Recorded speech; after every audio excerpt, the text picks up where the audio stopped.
কি দরকার ছিল এই ফারাক্কা বাঁধের? এই প্রশ্ন তো আসতে পারে। সব কথা, চুক্তি, গ্যারান্টি ক্লজ, নানা কথা আছে, কিন্তু প্রথমে যদি এই প্রশ্ন আসে যে কেন আপনারা এটা পরীক্ষামূলকভাবে চালু করতে গেলেন, কেন আপনারা ফারাক্কা ব্যারেজ আপনারা করতে গেলেন, কি দরকার ছিল?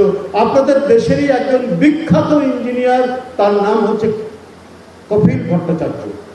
এই কপিল ভট্টাচার্য তিনি এটার যে একটা বিরূপ প্রভাব হবে শুধু বাংলাদেশে নয়, তৎকালীন পূর্ব পাকিস্তানরা এটা এই ফারাক্কা ব্যারেজের কথা, এই গঙ্গার উপর ব্যারেজের কথা অনেক আগে থেকে চলছিল, পরিস্থিতি তৈরি হচ্ছে। তাহলে এক কি বলে কলকাতা বন্দরের নাব্যতা রক্ষা করার জন্য আপনারা একটা দেশের কে নানাভাবে এর যে মানে প্রাণ বৈচিত্র্য, এর যে নদীর বৈচিত্র্য, সেটাকে আপনারা মানে ধ্বংস করে দেবেন।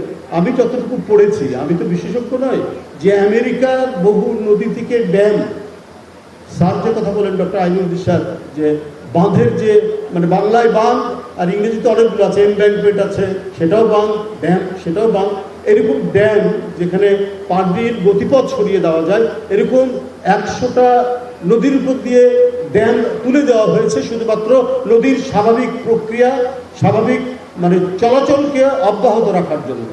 আমেরিকাই করেছে। শুধু তাই নয়, আপনি যদি একটা সাপের মুখকে যদি চেপে রাখেন তো সাপ কি হবে? নিঃশ্বাস বন্ধ হয়ে ছটফট, যত বড়ই বিষাক্ত হোক, ছটফট করতে করতে সে মারা যাবে। একজন গ্রামের লোক এই কথা বলেছে, আমি বিবিসির এক প্রতিবেদনে পড়েছি। সে বলছে যে ঠিক তেমনি ভাবে নদীর আপনার মুখ যদি বন্ধ করে দেন, গতিপথ যদি বন্দি করে দেন, দিকে ডাইভার্ট করেন, তাহলে বিহার ডুবে যাচ্ছে, অসময়ে বন্যা হচ্ছে, একটা ভয়ঙ্কর পরিস্থিতি তৈরি হচ্ছে। নীতিশ কুমার, আপনার দেখেন স্পষ্টভাবে তার সেই বক্তব্য আপনারা এখন ইউটিউবে বা বিভিন্ন জায়গায় দেখবেন। তিনি স্পষ্ট ভাষায় বলেছেন যে ফারাক্কা বাঁধ তুলে ফেলো, সরিয়ে ফেলো, ভেঙে ফেলো। মেধা পাটকার নর্মদা বাঁচাও আন্দোলনের নেত্রী, তিনি বলেছেন ফারাক্কা থাকলে সবচেয়ে বড় এর মানে আলটিমেট বিরূপ প্রতিক্রিয়া পড়বে, খারাপ প্রভাব পড়বে ভারতের উপরে, এটা ভেঙে ফেলা দরকার। হিমাংশু ঠাক্কর একজন অ্যাক্টিভিস্ট, তিনিও এই কথা বলেছেন, কিন্তু কর্ণপাত করেনি। এটার উদ্দেশ্য তো তখনই মনে হবে যে এটার উদ্দেশ্য ভালো নয়। আপনি শুধুমাত্র কলকাতা পোর্ট, কলকাতা বন্দরের নাব্যতা রক্ষা করার জন্য আপনি একটা দেশের ক্ষতি করে দেবেন। এই দেশকে নাকি আপনারা বন্ধু মনে করেন, এই দেশের স্বাধীনতা যুদ্ধে নাকি আপনারা অবদান রেখেছেন, এটা সত্যি কথা, কিন্তু আপনাদের অন্তরে তো তাহলে প্রকৃত ভালোবাসা, প্রকৃত বন্ধুত্ব ছিল না। যে 3 বছর, 3.5 বছর যেতে না যেতেই আপনারা গঙ্গার উপর একটা বাঁধ দিয়ে দিলেন, যে বাঁধে আমাদের ভয়ঙ্কর রকমের পরিবেশগত ইকোলজিক্যাল যে বিরূপ প্রতিক্রিয়া হবে, যেটা আমাদের ইয়েরা এখানে বলেছেন, যারা আজকে আলোচক ছিলেন তারা খুব সুন্দর করে বলেছেন। আমাদের একদিকে লবণাক্ততা বাড়ছে, আমরা তো নিজে ওই অঞ্চলের, রাজশাহী অঞ্চলের লোক, আমরা দেখেছি। আরে আমরা কোনোদিন শুনিনি যে বরেন্দ্র এলাকায় মাটির নিচ থেকে যে পানি উঠে তার সাথে আর্সেনিক পাওয়া যাবে। আর্সেনিক হচ্ছে একটা বিষাক্ত রাসায়নিক দ্রব্য প্রায়, এবং এই রাসায়নিকের কারণে ভয়ঙ্কর ভয়ঙ্কর আপনার অসুস্থতার জন্ম দিচ্ছে এই অঞ্চলে, এই পদ্মা নদীর 2 পারে। একদিকে কুষ্টিয়া, যশোর এই অঞ্চল, আরেকদিকে হচ্ছে এর যে পূর্ব পাড়, এই রাজশাহী, রংপুর, পাবনা, সিরাজগঞ্জ এই অঞ্চলে।